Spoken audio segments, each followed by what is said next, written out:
हम अभी supreme court जा रहे हैं जी, केस लग गया है और हमें यकीन है क्योंकि आइन बड़ा वाजे है, सुप्रीम कोर्ट का फैसला बहुत वाजे था और वाजे तौर पे सुप्रीम कोर्ट ने ये फैसला किया था कि 90 दिन के अंदर इलेक्शन कराने हैं और हमें यकीन है कि इंशाल्लाह ताला सुप्रीम कोर्ट जो इस दफ़ा हियरिंग करेगा तो आइन के, जमहूरियत के और पाकिस्तान के 22 करोड़ अवाम के बुनियादी हकूक के हक में फैसला आएगा। हुकूमत सुप्रीम कोर्ट के जजेस के खिलाफ जो बातें हो रही है, क्या ये प्रेशर में आके कोई ऐसे फैसला? नहीं, वो बिल्कुल जो है ना, चीफ जस्टिस साहब वाजे कर चुके हैं। पिछले हफ्ते उन्होंने जो बयान दिया था कि जितनी मर्जी लीकेज करा लो, उन्होंने खड़ा होना आइन के ऊपर। राना साहब को पता नहीं कौन डरा रहा है कि हम उनका वजूद खत्म करने जा रहे हैं। राना साहब फिक्र ना करो, ऐसा ना डरा करो। वज़ीर आज़म ने सदर साहब को खत लिखा है। सर, वज़ीर आज़म ने सदर साहब को खत लिखा है, उस पर आप क्या कहेंगे? वज़ीर आज़म साहब ने जो खत लिखा है उसमें उन्होंने जो बातें की हैं वो आइन से।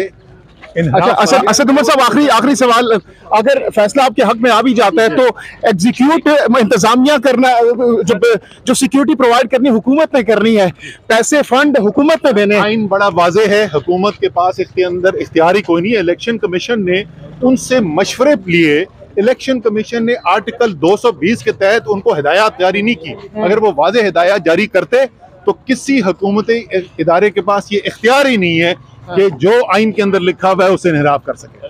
कितनी टाइम में आ जाएगा ये फैसला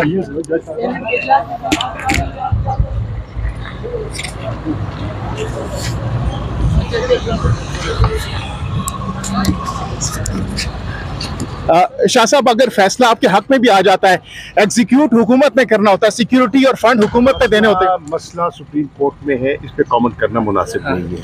ठीक है, आज उन्हें लगा लिया कि सब दो केस सुनेंगे, उससे पहले कमेंट करना मुनासिब नहीं है। कितने पर उम्मीद है आप?